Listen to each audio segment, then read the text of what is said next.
Well, what's happening, everybody? Welcome back to Dynamo DeFi. My name is Patrick, and on this channel I talk about cryptocurrency, decentralized finance, and economics. So if you enjoy those topics, be sure to like this video and subscribe. Today's video is about GMX. GMX is a fast-growing DeFi protocol that is a decentralized perpetual exchange, so it allows up to 30x leverage trading directly on-chain through your MetaMask wallet. Today I'll go through exactly what GMX is, and more relevant to this channel, how you can actually use it to earn rewards. Because the cool thing about GMX is that even if you're not into leverage trading, like I'm not, it allows you to earn the fees that other people who are into leverage trading pay. So today I'll go through all that and more. If that sounds interesting, be sure to watch the video. Let's get into it.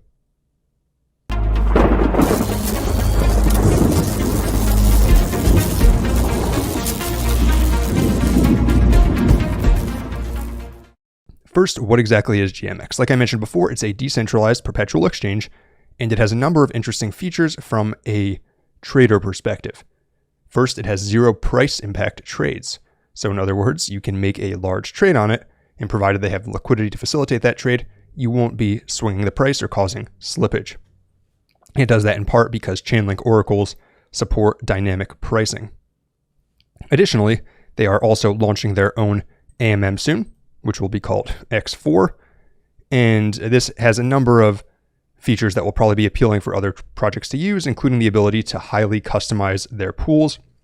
So for example, you could have different fees for buying versus selling, or you could have high fees for buying when the project first launches to discourage bots and so on and so forth. So really interesting things going on. And in general, decentralized leverage trading is a fast growing sector within DeFi. However, for those of us that don't leverage trade and are into DeFi, it's still an interesting project because their earn section has some cool opportunities. There's two ways you can earn on here. First is through the GMX token, and second is through GLP. So GMX is the native token of GMX. Makes sense, right? And 30% of the fees from the platform are paid out to GMX stakers. And if you use the platform on Arbitrum, which is an Ethereum layer 2, then you get the fees paid in ETH. And if you use it on Avalanche, you get the fees paid in AVAX. So pretty cool. You're not getting paid out in their native token. You're actually getting fees from the platform. And you can see right now on Arbitrum, those fees come out to around 28%, which is not bad, right? And on Avalanche, if we hop over there, the fees come out to 30%, so slightly better. Now, you might be wondering, what is this GLP down here? Because that actually has better rewards. It's around 46% on Avalanche, and back over on Arbitrum, it's 52%, so it's actually better on Arbitrum. And what GLP is basically you are providing liquidity for these other people to leverage trade. And so GLP is going to be an ever-changing basket of different tokens that people are using to trade on GMX. And if you go to the dashboard here, you can see the composition of GLP. On Arbitrum, for example, it's 37% USDC, 36% ETH, 11% BTC, 7% DAI, and then some smaller percentages of Frax, I think Link and Uni as well. If you go over to Avalanche, it's going to be similar, but it's a bit more stablecoin heavy at 47.5% USDC, 21% ETH, 16% BTC, 10% AVAX, and then a bit more USDC over here, which I guess is a different wrapped version of it. And so basically you're earning those fees, which are around 50%, on a basket of stablecoins and blue chip cryptos, which is really incredible.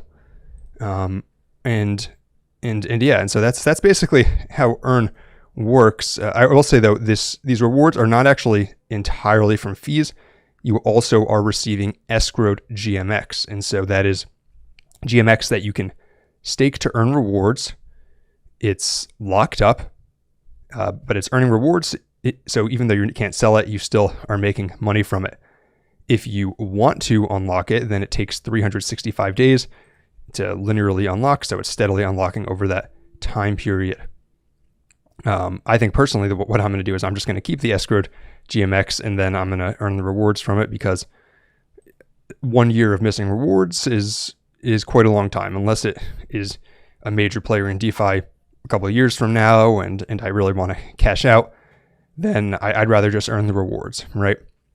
But But I think that that's pretty cool. And one other sort of interesting feature they have is that in order to unlock your escrow GMX, you have to lock up the equivalent amount of GMX or GLP that you used to earn it, meaning that a lot of GMX has to be taken out of circulation if you want to remove your escrow GMX from the escrow.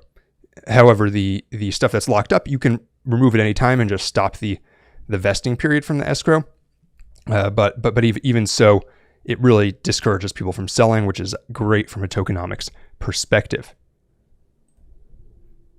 Some other things that are interesting are that the GMX that you're staking is also earning multiplier points. You can see them over here, and basically you earn, it's a 100% APR on that. So if you have 100 GMX staked, you'll earn 100 over the course of a year, and the multiplier points disappear if you unstake your GMX, but while you have them, you can use them to earn additional rewards. So your annual rewards are actually going to end up being higher than 30% because you're getting this escrow GMX that you can compound, and then you're getting the multiplier points that you can compound as well. And it's a good incentive if you're interested in this project to start staking sooner than later. That's what I'm doing personally. And a final thing I want to call out is that if you look at the stats on this, and this is really what brought me to this project, every week I do a thread on Twitter of projects whose revenue and TVL is growing. And one thing that jumped out to me is if you look at the analytics on here, then these are the fees on Arbitrum. We'll look at Avalanche in a second, but you can see that they've gone up and down. These purple bars over here show the fees. However, they have been steadily going and steadily increasing at a faster and faster pace, which is really what you want to see, right? You know, these day-to-day fluctuations are not important. What's important is that the overall trend is that it's increasing. Likewise with volume, they have over 8,000 people have used their platform on Arbitrum, and those people have paid over $34 million in fees. On Avalanche, they've collected about $10 million in fees. And you can see here the fees are maybe a little bit less parabolic, but are still increasing. Although the Arbitrum graph certainly looks better. And if you go over to TVL, so you see the total value locked, then yes, this is also increasing. It's gone up from around 100 million at the start of the year to over 300 million now. And that's in a period when the market TVL overall has dropped.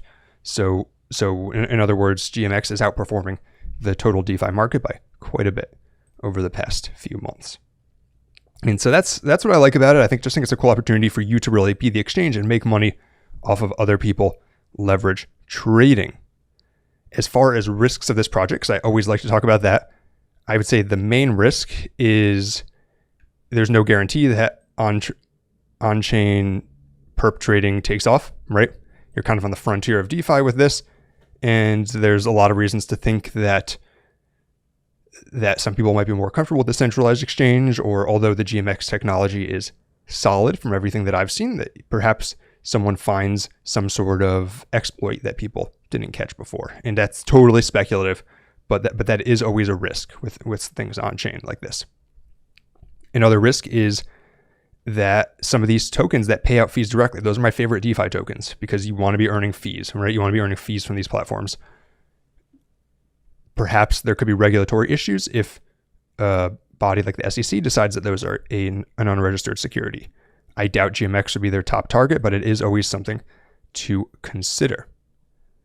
And finally, I would say the other risk that I can think of is you with these sorts of platforms that are perp exchanges, you run the risk that someone like FTX or Binance launches their own on-chain competitor to GMX or DYDX, which is another version of another competitor in this space. You run the risk that FTX launches their own on-chain competitor and maybe has a lot of resources that make it difficult for these smaller players to compete. Overall, though, one of my favorite projects right now, one that I'm personally using to earn some passive income, both from GLP and GMX. Let me know down in the comments what you think about it. And until next time, this is Dynamo DeFi.